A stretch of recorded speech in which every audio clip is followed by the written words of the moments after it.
Salut à tous, changement de décor pour moi aujourd'hui.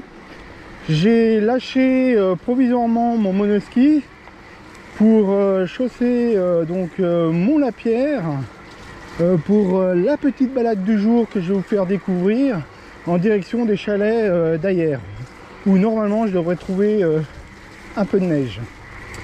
Voilà, vous trouverez la trace de mon parcours en lien sous ma vidéo sur Komoot. Voilà, allez, c'est parti.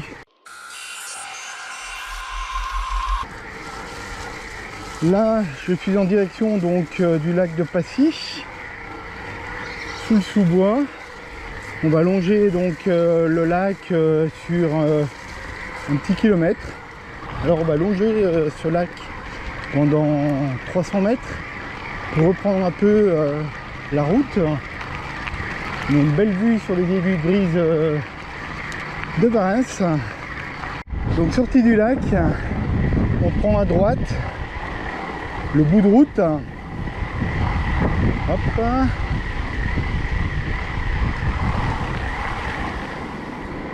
Alors, et au premier rond-point, on continue sur la piste cyclable. Pendant 300 mètres. Donc au bout de la piste cyclable, on plonge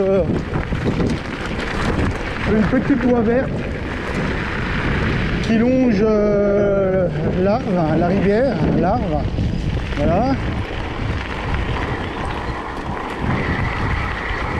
C'est à peu près 1 km, voire même 1,5 km. Et voilà, on continue donc le chemin qui prend fin juste en face, au niveau de l'abbaye au Fayet.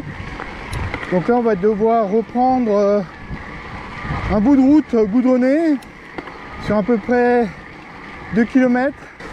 Donc voilà, on arrive à la fin de la voie verte qui longeait l'Arve. On arrive au niveau de l'abbaye, à côté de la salle des fêtes du Fayet ou de Passy, je ne sais plus. Voilà, en tout cas on peut voir qu'il y a une belle vue, un beau paysage devant nous. C'est au niveau de la neige qu'on doit aller aujourd'hui. Voilà. Donc on arrive au bout de la piste. Choc. Il y a le rond-point à traverser.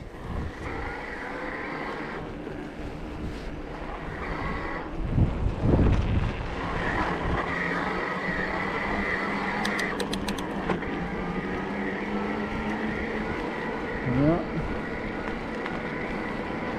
On va continuer à peu près sur 2 km le long de cette route. Alors on va continuer sur cette route en longeant la voie ferrée et en prenant un petit chemin là qui se trouve sur la gauche. On continue à suivre la voie ferrée qui monte donc à Chamonix, le train qui monte à Chamonix. Voilà, sur à peu près 300 mètres. En sortant donc de ce chemin, on va passer devant l'aire d'atterrissage des parapentes.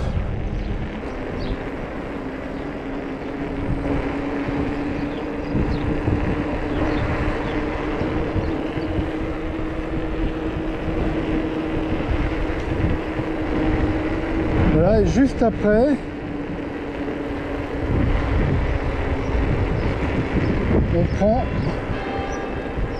on tourne à droite.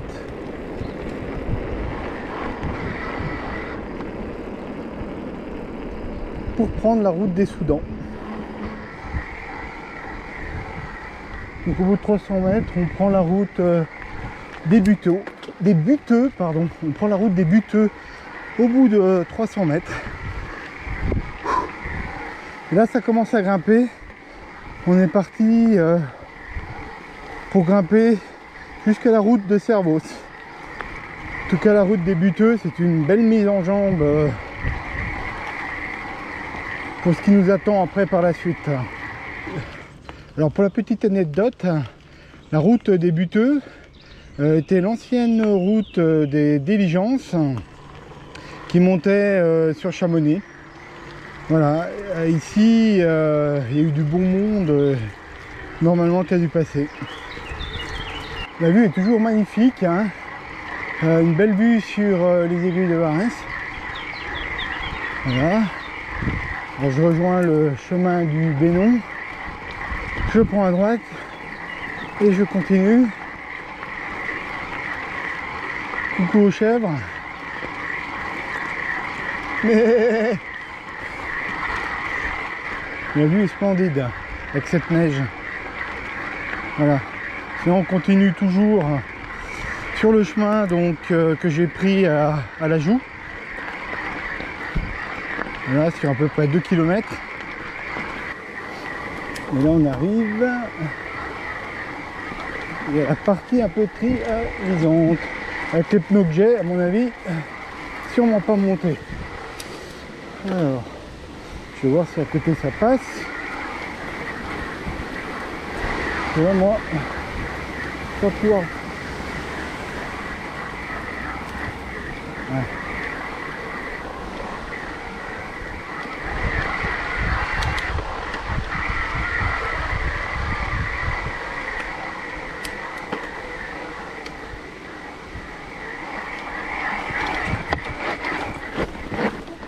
Là, si ça passe.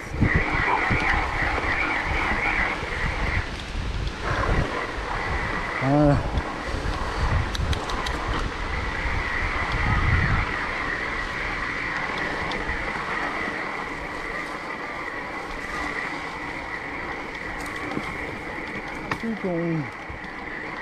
On reprend donc le chemin d'origine hein, qui allait à la Joux, mais qui a été coupé donc par un éboulement. C'est pour ça que vous m'avez vu faire un petit détour. Et voilà, après bon ça roule bien. Et on va prendre ce chemin jusqu'à la route qui monte à Servos. Voilà, j'arrive au bout du chemin et je retombe donc sur la route qui monte à Servos. Donc je vais pas la prendre longtemps, à peine 50 mètres je crois. Et on va prendre un chemin qui monte sur la gauche. Donc voilà, le chemin sur la gauche, jusqu'aux les lacs des Soudans, le chemin des lacs des Soudans. Voilà. Donc on est parti au lac des Soudans pour monter directement au lac Vert depuis ce chemin. C'est parti pour une grosse montée de 3 km je crois. Alors le chemin est gorgé d'eau. Hein. Il y a des petits ruisseaux là. Ça aide bien pour les gens comme moi qui n'ont pas de crampons sur les pneus. Ça me permet de monter plus facilement. Donc c'est cool. Ça fait. Ce qui est bien, c'est que ça fait travailler un peu l'équilibre sur le vélo. Ça c'est bon. Hop là. Nickel. Et voilà. On se retrouve donc à nouveau sur le chemin du lac des Soudans. D'ailleurs je devrais m'en approcher je pense. Dans ce lac il est moins connu que le lac Vert, d'abord plus petit, mais tout aussi sauvage. Moi j'aime bien. En tout cas le paysage est assez joli, vous verrez. Très sauvage. Il me semble qu'on arrive au lac. Ouais c'est ça. On arrive au lac. Alors, je vais descendre gentiment. Tac, tac. Donc là on se trouve au niveau du lac des Soudans, en direction donc du lac Vert. Bon, il est beaucoup plus petit que le lac Vert, très sauvage, issu aussi de l'éboulement du Dérochoir. Il est très méconnu, hein, pour le découvrir eh bien, il faut prendre des chemins de randonnée. Moi j'aime bien cet endroit, très calme, très silencieux.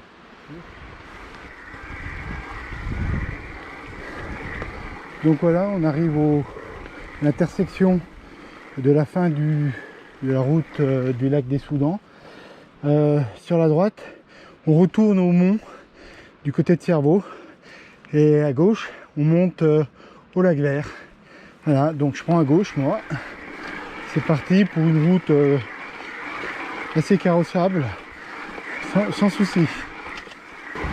Toujours sur la route qui nous mène donc au lac Vert. Là, la végétation commence un peu à changer. On va bientôt sortir de la forêt. Et là, on se rend bien compte des éboulis dus à l'effondrement du dérochoir. Voilà, il y a des restants de cailloux, de blocs. Donc tous ces cailloux ont donné le lac Vert, la naissance du lac Vert. Et sur ma droite, ça se verra peut-être pas, mais il y a une superbe vue sur le Mont Blanc qui est un peu dans les nuages aujourd'hui. Et voilà, on arrive au bout du chemin. Il y a un restaurant, le restaurant du lac Vert. Voilà. Ça c'est le premier point de vue du parcours. Il y a toujours un peu de monde, hein. Alors, toujours beaucoup de monde.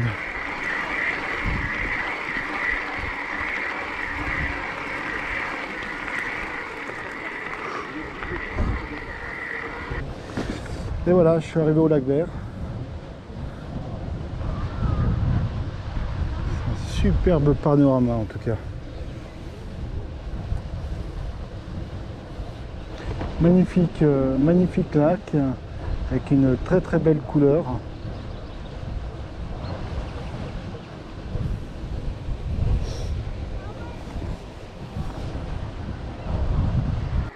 De sortie du lac Vert, on prend à gauche en direction donc du Châtelet. Et depuis le Châtelet, après, on devrait aller directement ailleurs. Et voilà, sortie du chemin du lac Vert, j'arrive au Châtelet.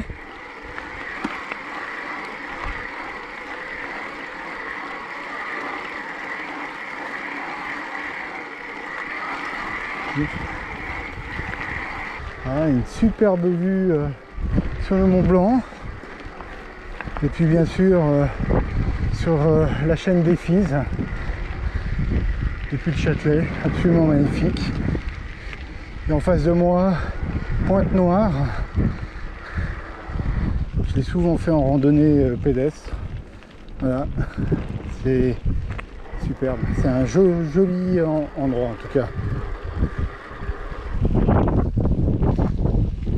C'est vraiment un joli endroit en tout cas.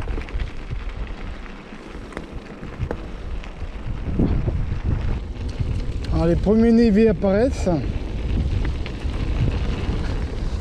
J'espère que la neige aura fondu sur le chemin.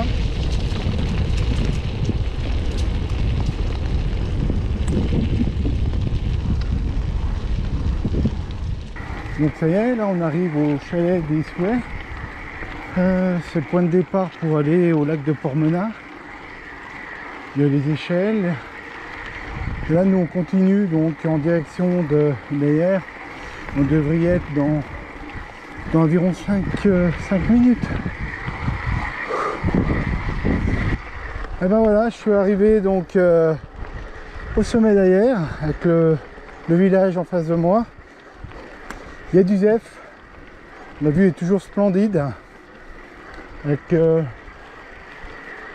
les rochers, le massif des Fises, le dérochoir en face de moi. Et puis le petit hameau d'Ayer. Voilà. Maintenant, logiquement, ça devrait être que de la descente. Du côté de Barmuse. Je fais une boucle pour descendre à pleine joue. Et s'il me reste assez de batterie pour pouvoir faire la passerelle de Passy. Allez, c'est parti.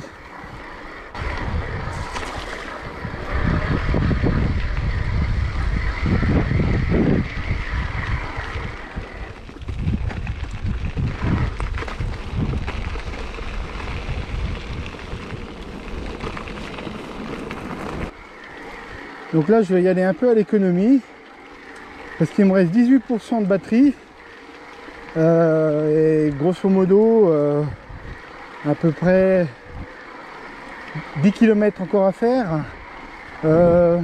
Bon, ça reste de la descente, hein, en grande majorité.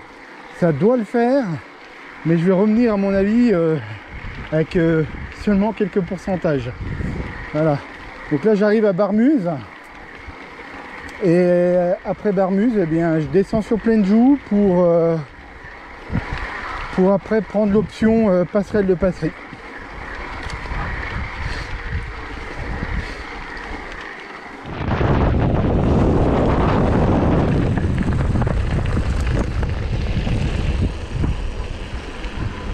Et ben voilà, on est arrivé à Plainjoux. Une belle vue sur le Mont Blanc.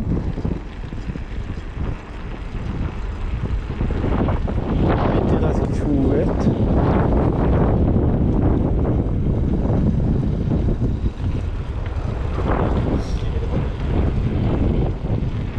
Le départ du parapente où tout à l'heure on est passé à côté de l'atterrissage. Voilà, la chaîne des Fises. Et c'est parti pour la descente à la passerelle.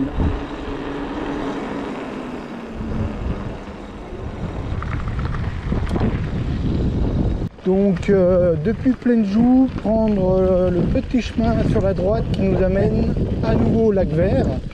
Mais on va pas au lac Vert, on tournera juste avant, 50 mètres avant, pour prendre l'ancienne route du lac Vert et utiliser la passerelle. Voilà, donc là on prend la route sur la droite, qui est fermée à tous les véhicules puisqu'elle s'est effondrée. Voilà. Et elle nous amène cette route à la fameuse passerelle, le pont suspendu.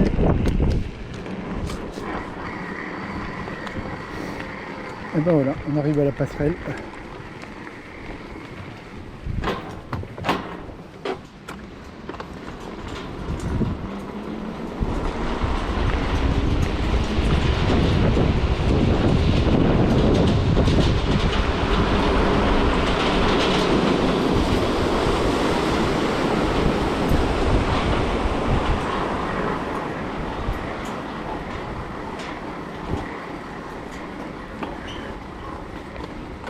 Et voilà. Voilà, c'était la petite traversée de la passerelle au-dessus du Nant-Bordon.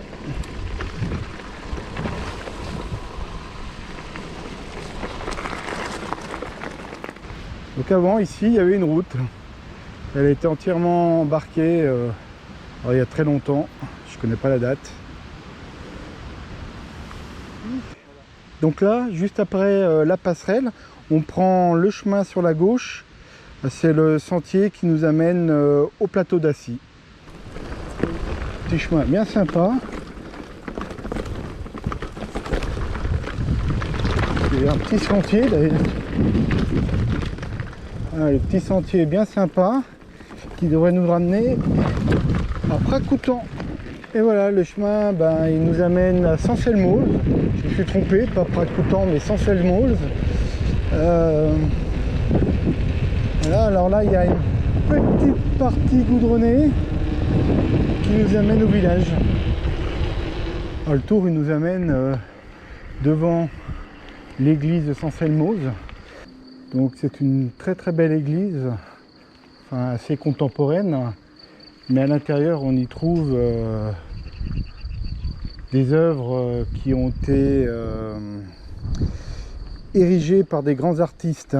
Voilà, je n'ai pas la liste, mais il suffit d'aller voir sur le site de l'Office de tourisme. Allez, moi il me reste 16% de batterie. Pour l'instant, on gère bien l'énergie. Allez, c'est parti. Donc là, habituellement, je tourne à droite pour rejoindre le lieu-dit Le Coudray.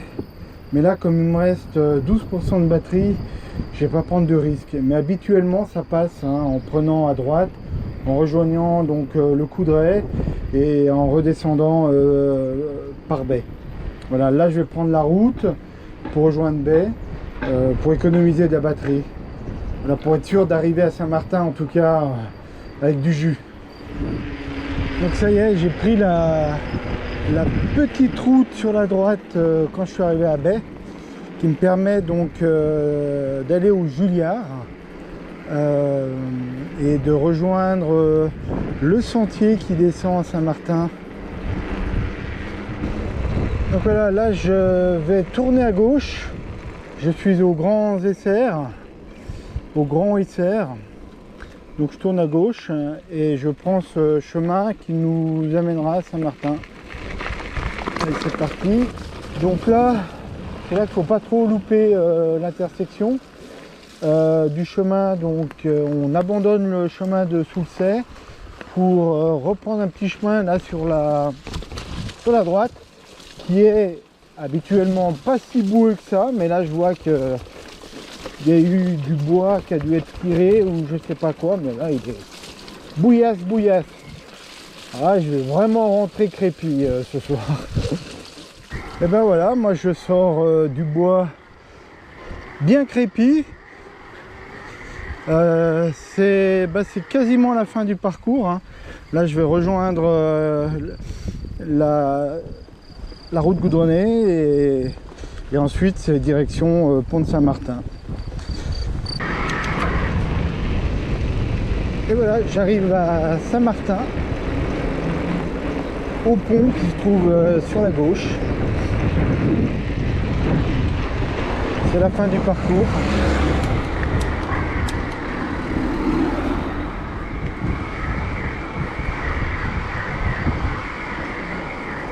Voilà, c'est la fin du parcours.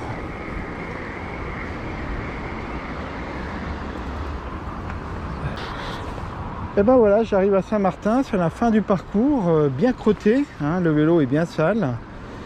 Voilà, c'est un petit parcours de 40 km pour à peu près 1200-1300 mètres de dénivelé. Et il me reste 10% de batterie. J'aurais pu effectivement faire ma petite variante en passant par le Coudray. Voilà.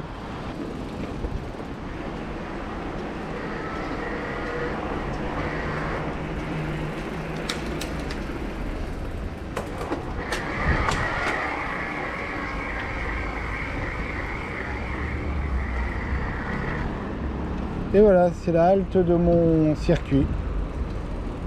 Je vous donne donc rendez-vous à une prochaine randonnée. Et merci de vous abonner. À bientôt.